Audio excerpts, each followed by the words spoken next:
오늘 하나님께서 우리에게 주시는 말씀 시편 4편 3절 말씀입니다. 받들어 봉독합니다.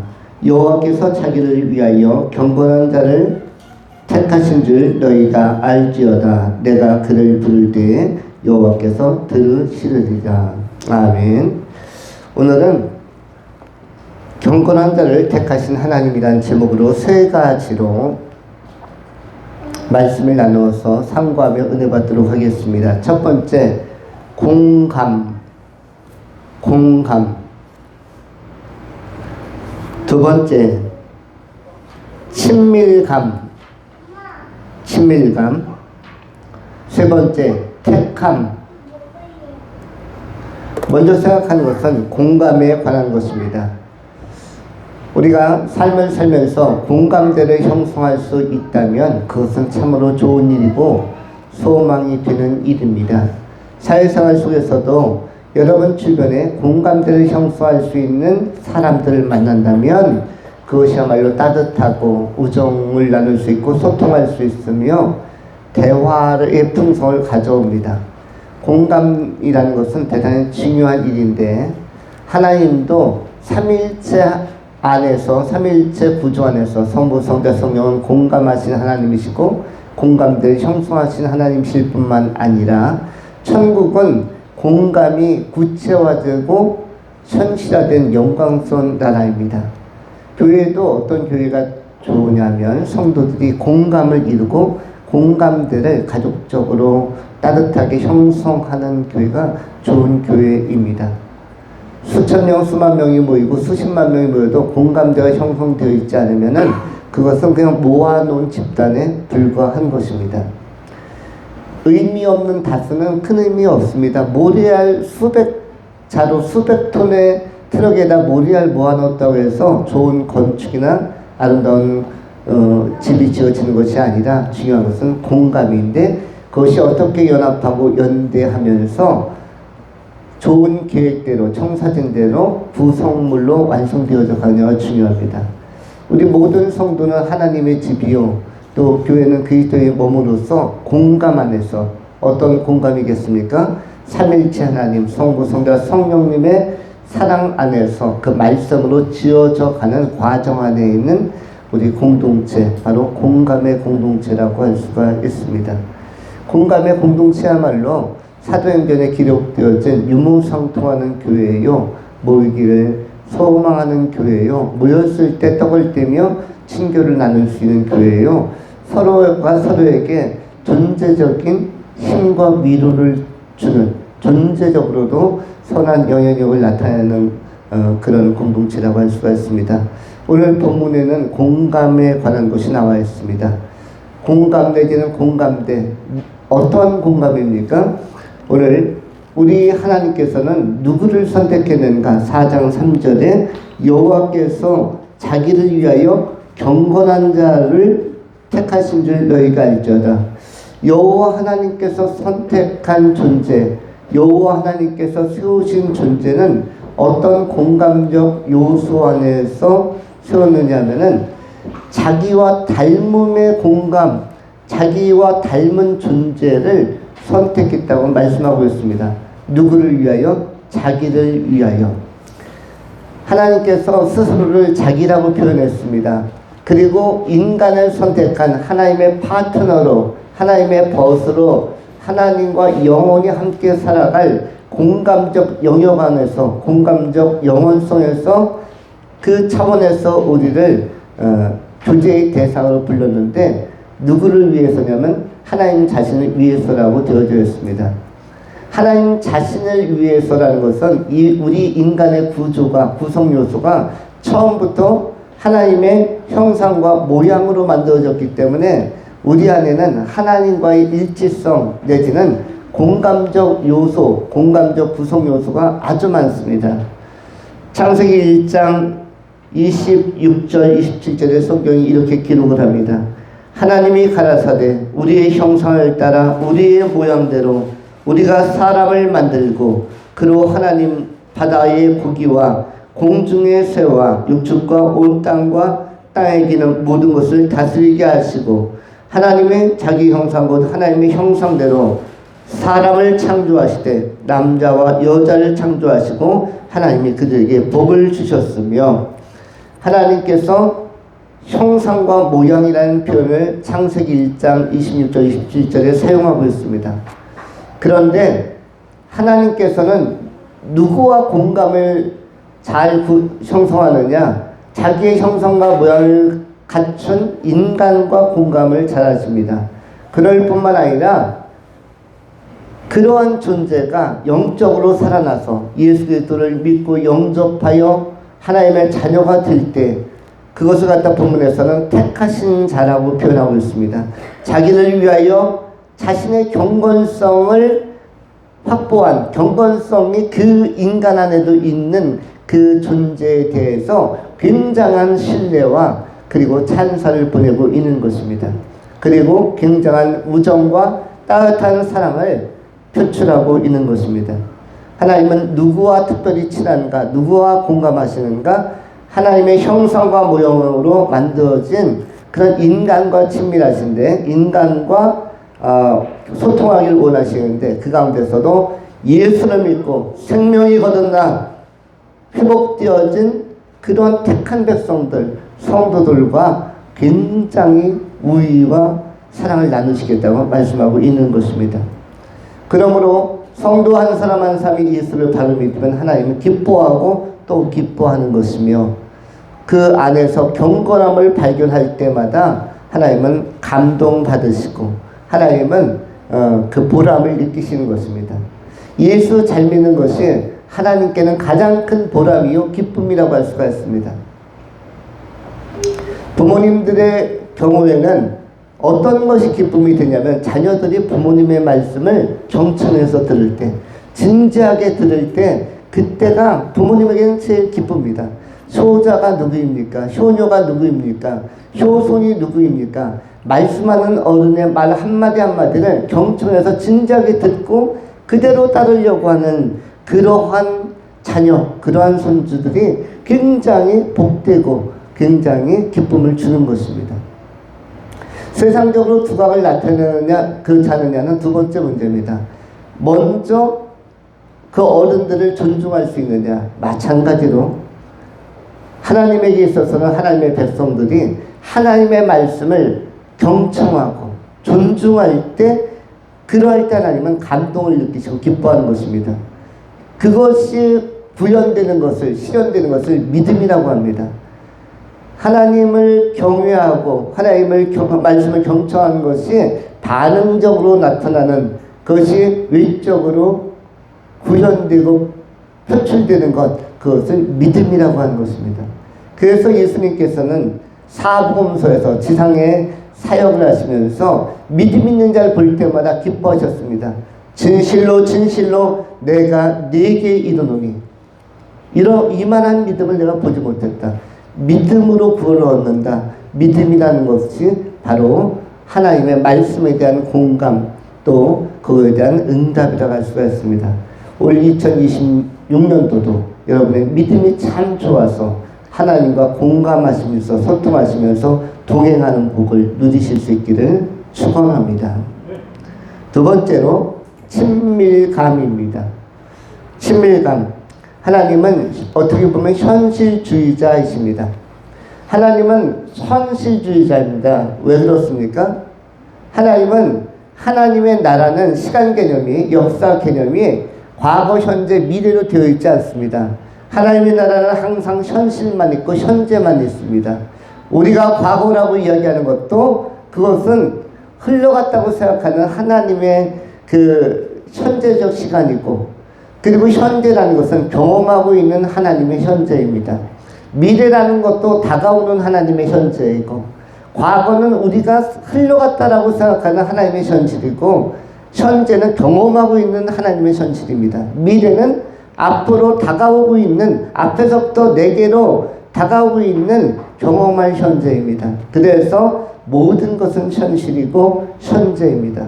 성 어거스틴은 이런 것을 영혼과 시간 하나님의 나라에 있어서는 이 시간 개념이라는 것이 초월적인 우리의 과거, 현재, 미래라는 도식적인 시간 개념을 완전히 뛰어넘는 천년이 하루 같고 한 년이 하루가 천년 같은 그러한 구조라고 시편 90편에서 또 베드로후서 3장 8절에서도 역시 말씀하고 있는 것입니다. 천년이 하루 같은 이런 구조 안에서 시간 위에 역사 일을 하고 있는 것입니다. 그런 하나님의 시간 안에서는 모든 것이 현실입니다. 그래서 하나님은 현실이기 때문에 생생하게 기억하시는 것입니다. 여러분의 존재의 출성, 어린아이로 깐나라로 태어나서부터 현재까지를 한눈에 다 보고 계십니다. 그래서 누구보다도 나를 잘 아시고 아시니까 이해하시고 아시니까 나와 공감하시고 아시니까 나를 상담하시고 아시기 때문에 내 삶을 실제적으로 도와주실 수 있는 분, 현실적으로 도와주실 수 있는 분이 바로 하나님이신 것입니다. 그 하나님과 우리는 친밀하게 지낼 필요가 있습니다. 성경에 보면 친밀이라는 단어가 있습니다. 우리가 하나님의 말씀을 따라 좌우로 치우치지 아니하고 우리가 하나님의 말씀을 주야로 묵상하면 하나님과의 친밀감이 형성이 되어집니다. 하나님은 하나님의 택한 백성과 지명하여 부르신 백성과 친밀해지기를 원하시고 있습니다. 그러면 하나님의 현실 안에서 하나님과 친밀해질 수 있는 방안들이 있다면 구체적으로 무엇이 있겠습니까? 첫 번째 친밀해질 수 있는 것은 예배, 두 번째 친밀해질 수 있는 것은 기도와 찬양, 세 번째 친밀할 수 있는 것은 열정입니다. 첫 번째는 예배가 하나님과 실제적으로 만나고 교통하고 소통하고 대화할 수 있는 굉장히 중요한 공식적인 그러한 시간과 장소, 그러한 예식, 예전, 루트, 이것이 바로 예배입니다. 예배는 하나님과 우리가 친밀해지는 시간입니다. 하나님은 하나님의 생각을 세워놓은 설교자를 통해서 전달하는 것입니다. 세워놓은 그 어떤 메커니즘 도구를 통해서 이른바 목회자를 통해서 전달하는 것입니다. 누구의 생각은 하나님의 좋은 생각을 하나님의 시각을 제시해 주는 것입니다. 그리고 성도들은 그것을 믿음으로 받아들이고 내 믿음을 형성하면서 내 것으로 내재와 내 것으로 만들면서 역시 반응할 때 그 반응을 하나님은 굉장히 기뻐하시는데 그래서 예배는 가장 구체적이고 현실적인 하나님과의 친밀한 사귐의 시간, 자리라고 할 수가 있습니다. 두 번째는 기도와 찬송입니다. 기도와 찬송은 말씀은 위로부터 오는 하나님께로부터 위에서 밑으로 수직적으로 내려오는 것이라면 찬송과 기도는 밑에서부터 위로 올라가는 말씀이 하향적으로 위에서부터 내려오는 것이라면 이 찬송과 기도는 상향적으로 나로부터 저 천상으로 올라가고 있는 그러한 굉장히 또 의미 깊은 반응이라고 할 수가 있습니다. 그래서 인간의 성도의 기도, 성도의 찬송은 하나님께는 굉장히 중요하게 간주가 됩니다. 우리는 기도하는 생활을 어려워하거나 어색해하고 우리는 주저할 때가 많지만 하나님의 입장에서는 굉장히 기쁨으로 이 시간을 기다리고 기대하는 것입니다. 마치 성탄 전날에 산타 할아버지가 오늘 내게는 무슨 선물을 주실까? 올 마니또에는 무슨 선물이 개봉이 될까? 이런 것에 대한 기대감이 있다면 그건 못지않게 하나님에게도 굉장히 순수한 기대감이 있는 것입니다. 그것은 성도들이 어떠한 믿음으로 어떤 기도를 할까?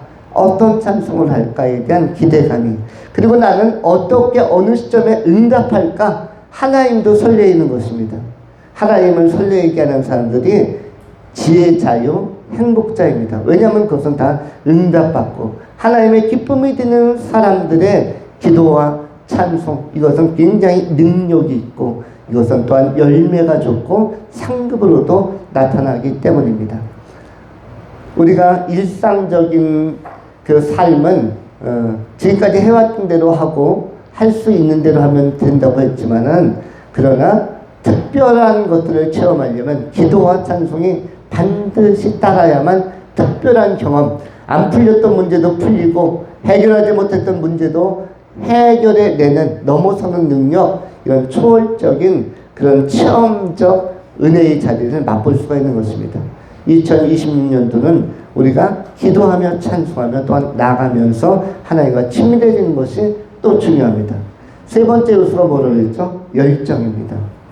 열정은 특별히 신앙 안에서 열정은 여러 가지 나타날 수 있는데 복음에 대한 열정이 좀 필요합니다. 전도에 대한 열정. 내가 영혼 좀 구원해야겠다. 너무 사람들 두려워하지 말고, 사람들의 반응 두려워하지 말고 복음을 좀 전해야겠다. 좋은 씨앗, 복음의 씨앗, 생명의 씨앗을 좀 심어야겠다. 내 주변에 있는 사람들에게, 내가 만나는 사람들에게, 나와 접촉점이 형성된 사람들에게 심어야겠다라는 이런 거룩하며 소박한 결심을 꼭 해야만 합니다. 왜냐하면 하나님은 여러분에게 붙여주신 사람들이 있습니다. 여러분을 통해서만 복음을 받아들일 수 있는 사람들이 예비되어져 있습니다. 그 사람만 여러분이 타겟으로 해서 전달하면 되는 것입니다. 다른 사람을 통해서 구원받을 사람은 다른 사람을 쓰십니다. 그러나 나를 통해서 구원할 사람은 나를 쓰시는 것입니다. 그래서 내가 쓰임받을 수 있는, 복음의 도구를 쓰임받을 수 있도록 그 열정을 내가 준비해야 하는 것입니다. 전도, 선교 이런 것이 전부 다 열정이 필요한 자리입니다. 열정과 대담한 용기가 필요합니다. 또한 봉사도 역시 열정이 필요한 영역입니다. 성가대가 성가를 준비하는 것, 식사를 준비하는 분들이 이른 아침부터 또 며칠 전부터 어떤 메뉴를 할까, 또 시장을 보러 가면서 하는 것도 다 열정과 열심이 필요한 것입니다. 또 학생들을 가르치는 것, 교사의 일, 이것도 전부 다 열정이 필요한 것이고, 또 이렇게 차량으로 누구를 픽업해 오고 차량으로 봉사하는 것, 이것도 열정이 필요한 것이고, 교회나 저 밖에 화장실 청소하는 것도 역시 자발적으로 자원하는 열정이 필요한 영역입니다. 열정이라는 것은, 이것은 하나님께 또 하나님은 그 열정을 귀하게 보십니다. 열심히 있는 삶에 대하여 하나님은 보답하시고 또 화답하시는 것입니다. 세상적으로도 열정 있는 사람들은 많은 사람들에게 감동을 줍니다. 우리는 세상에서 열정 있는 음악가, 열정 있는 화가, 열정 있는 스포츠인, 열정 있는 지도자, 열정 있는 그 성의 없는 재판관이 아니라 열정 있는 의로운 재판관, 다 열정 있는 사람들에 대한 동경과 또 동감들이 있습니다.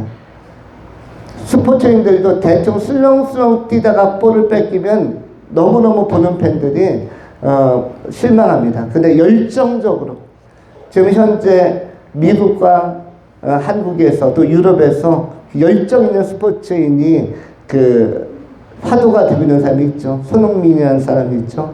열정적으로 운동하고 준비하고 또 많은 팬들에게 화답하고 또 따뜻하게 품어주기도 하고 열정이 필요하고, 이 땅에는 다양한 영역에 열정이 있는 분들이 있습니다. 의료계에도 있을 것이고, 교육계에도 있을 것이고, 문화계에도 있을 것이고, 연극계에도 있을 것이고, 모든 학문 쪽에서도 열정이 있는 그런 학자들이 있을 것입니다. 의로움을 갖추고 균형을 잡고 열정을 가질 수 있다면 그것은 교회 안에서도 귀하게 쓰임받고 교회 밖에서도 역시 열매가 좋게 쓰임받을 수 있는 것입니다. 열정 있는 하나님의 사람으로 잘 세워져서 이렇게 예배에도 열정이 필요하고 집중이 필요합니다. 찬송할 때 찬송 부르고, 같이 기도할 때 같이 기도하고, 같이 경청할 때 경청하고, 또 같이 이렇게 봉헌할 때 같이 하고, 이 열정과 집중력이 하나님께는 큰 기쁨이 되는 것입니다. 기도와 찬송 중요하다고 했고, 열정 있는 여러분의 선한 행위를 통해서 우리 하나님과 친밀감을 형성해야 할 것입니다. 특별히 이러한 사람들에게 필요한 것은 무엇의 은총이냐면 비나의 은총입니다. 비나가 뭐냐면 히브리어인데, 오늘 우리가 읽은 것이 시편 4편인데 바로 5편 1절에 어떤 단어가 나오냐면, 시편 5편 1절 이렇게 기록합니다. 여호와여 나의 말에 귀를 기울여서 나의 심정을 헤아려 주소서. 헤아려 주소서. 심정을 헤아리다가 바로 비나인데, 우리말로 바꾸면 통촉이라는 단어입니다. 옛날 성경은 나의 심정을 통촉해 주소서. 우리가 사극을 보면 전하 통촉해 주시옵소서라고 하죠. 통촉. 통촉이라는 단어가 뭡니까? 통촉. 이것이 바로 히브리어로 비나인데 다윗이 많이 쓴 단어가 헤아리다, 통촉하다입니다. 비나라는 단어입니다. 비나가 뭡니까? 이해하다. 나를 이해해 주십시오. 하나님, 나를 이해해 주십시오. 이해해야 내 편이 되어 주실 수 있는 것이죠. 이해해야. 그리고 나의 마음과 관점을 바꾸어 주십시오. 마음을 바꾸는 것이 바로 비나입니다. 통촉이라는 단어. 왕이 통촉을 하려면 어떤 결정을 했는데 신하들이 보기에 그 결정이 너무 좋지 않은 결정 같아요. 그러면 어떤 충신이 있는데 그 사람이 하나의 실수를 했는데 당장 사약을 내려라 하면은 다른 신하들이 충신들이 몰려가서 뭐라고 하죠? 전하 통촉해 주시옵소서라고 상소를 올리죠. 통촉이 뭡니까? 그 사람을 이해해 주십시오. 또 그 마음을 바꾸어 주십시오. 사람은 잘 안 바뀌죠. 사람의 마음은 하나님의 비나의 은총이 임할 때만 바뀝니다. 사람은 사람을 바꿀 수 없어요.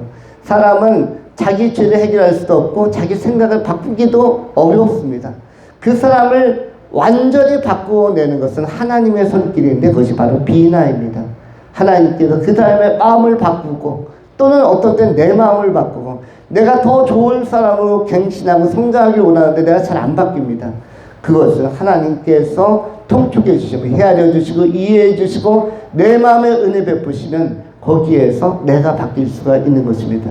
2026년도에 내가 바뀌고 내 주변이 바뀐다면 내가 살아가는 사람들이 더 긍정적으로 바뀐다면 얼마나 좋겠습니까? 하나님께서 나를 이해하시고 나를 알아주시고 또 나를 더 좋은 방향으로 바꿔주신다면 그것이야말로 굉장히 귀한 결실을 맺는 아름다운 역사라고 할 수 있습니다. 이런 가운데서 우리는 하나님과 더 친밀해질 수가 있는 것입니다. 헤아리시는 하나님의 은혜를 충만히 받는 하나님과 친밀해지는 귀한 성도님들이 되실 수 있기를 축원합니다. 마지막 세 번째로 택함에 관한 말씀입니다. 우리 하나님께서는 오늘 본문 말씀 시편 4편 3절에 여호와께서 자기를 위하여 경건한 자를 택하신 줄 알지어다. 너희가 알지어다 라고 선언하고 있습니다. 우리 하나님은 경건한 자를 택하셨습니다. 성경에서 택함이라는 단어는 굉장히 중요한데 오늘 시편 4편 3절에서도 택함이라는 단어가 나오고 있고 또한 요한복음 15장에서도 택함이라는 단어가 나오고 있습니다. 어떻게 말씀하십니까?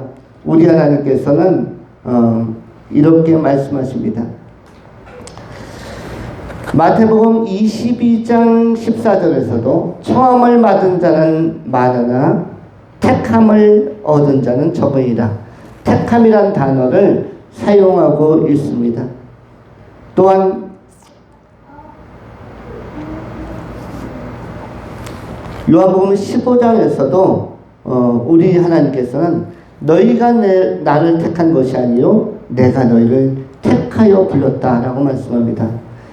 요한복음 15장 16절 너희가 나를 택한 것이 아니요 내가 너희를 택하여 세웠나니 이는 너희로 가서 열매를 맺게 하고 또 너희 열매가 항상 있게 하여 내 이름으로 아버지께 무엇을 구하든지 다 받게 하려 함이니라. 택하다 이른바 에클레오라는 단어를 쓰고 있습니다. 에클레오.